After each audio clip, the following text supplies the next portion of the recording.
പ്രിയ വിദ്യാർത്ഥികൾക്കും പുതിയ വീഡിയോയിലേക്ക് സ്വാഗതം. എന്താ പറയാൻ വന്നേ?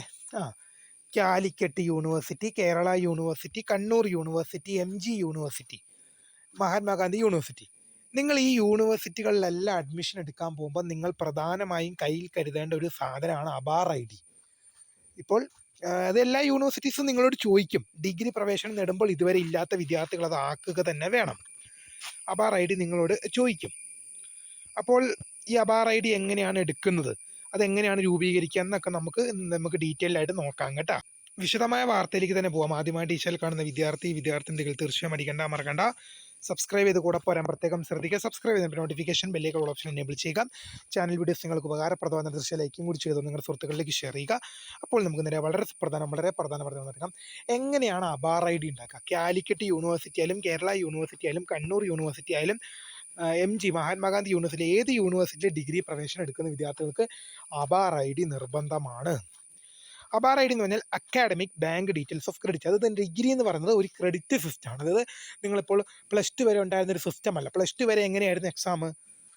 +2 വരെ നിങ്ങൾക്ക് വർഷത്തിൽ ഒരു മെയിൻ എക്സാം അല്ലേ ഉണ്ടാവും. വർഷത്തിൽ മാർച്ച് മാസത്തിൽ +1 എക്സാം, മാർച്ച് മാസം തന്നെ +2 എക്സാം.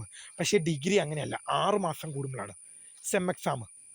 അത് ഒരു വർഷത്തിൽ 2 മെയിൻ എക്സാമുകൾ കാണും. അപ്പോൾ ഈ 2 മെയിൻ എക്സാമിൽ നിങ്ങൾക്ക് ഒരു പേപ്പർ, ഇപ്പോൾ ഒരു degree paper main paper clear ചെയ്ത് 4 ക്രെഡിറ്റാണ് കിട്ടുന്നത്. ഈ ക്രെഡിറ്റുകളെല്ലാം എന്ത് ചെയ്യണം? ABC ജനറേറ്റ് ആക്കണം. ആ ABC IDയിലേക്ക് ജനറേറ്റ് ആക്കണമെന്ന് കേന്ദ്ര വിദ്യാഭ്യാസ മന്ത്രാലയം, കേന്ദ്ര വിദ്യാഭ്യാസ മന്ത്രാലയം അബാർ ID എന്ന സാധനം കൊണ്ടുവന്നിട്ടുണ്ട്. ഈ ആധാർ കാർഡ് ഒക്കെ പോലത്തെ ഒരു കാർഡാണ്.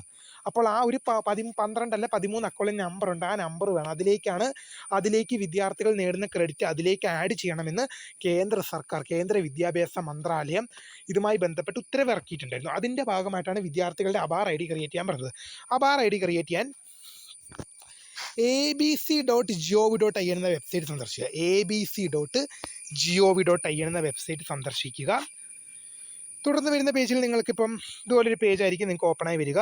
ഇവിടെ നിങ്ങൾക്ക് ഈ ഐക്കണിൽ ഒന്ന് ക്ലിക്ക് ചെയ്ത് കഴിഞ്ഞാൽ, അതാ ജസ്റ്റ് ഒന്നതാ ഈ ഐക്കണിൽ ഒന്ന് ക്ലിക്ക് ചെയ്ത് കഴിയുമ്പോൾ ഇതുപോലത്തെ ഒരു ഓപ്ഷൻ വരും. ഓക്കെ, അത് കഴിയുമ്പോൾ ഇവിടെ ലോഗിൻ ഓർ രജിസ്റ്റർ എന്നൊരു ഓപ്ഷൻ വരുന്നുണ്ട്. അതിൽ നിങ്ങൾ ചെയ്യേണ്ടത് സ്റ്റുഡൻറ്റ് എന്ന ഓപ്ഷനിലാണ് നിങ്ങൾ ക്ലിക്ക് ചെയ്യേണ്ടത്. സ്റ്റുഡൻറ്റ് എന്ന ഓപ്ഷനിൽ ക്ലിക്ക് ചെയ്ത് നിങ്ങൾ കണ്ടിന്യൂ ചെയ്ത് മുന്നോട്ട് പോകേണ്ടതാണ്.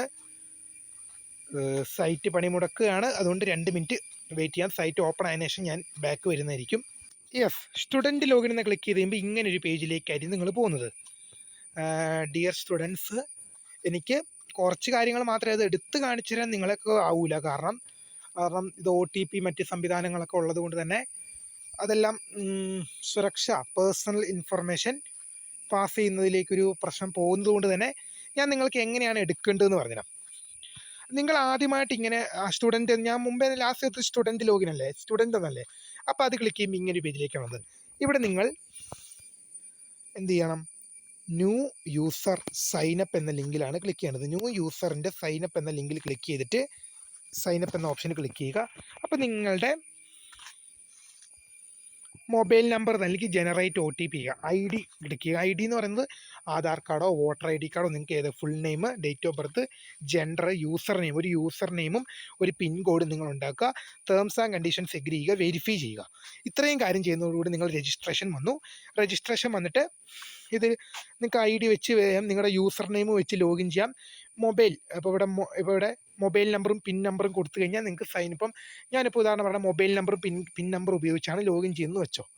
മൊബൈൽ നമ്പർ പിൻ നമ്പർ ഉപയോഗിച്ച് ലോഗിൻ ചെയ്ത് കഴിയുമ്പോൾ എന്ത് പറ്റും? അവിടെ നിങ്ങൾക്ക് ലോഗിൻ ആയി കഴിയുമ്പം മൊബൈൽ നമ്പറും പിൻ നമ്പറും കൊടുത്തിട്ട് ലോഗിൻ ചെയ്ത് കഴിയുമ്പോൾ നിങ്ങളുടെ രജിസ്റ്റർ ചെയ്തിരിക്കുന്ന മൊബൈൽ നമ്പറിലേക്ക് എന്ത് ചെയ്യും? ഒരു OTP വരും. രജിസ്റ്റർ ചെയ്ത മൊബൈൽ നമ്പറിലേക്ക് ഒരു OTP വരും. ആ OTP സബ്മിറ്റ് ചെയ്യുക.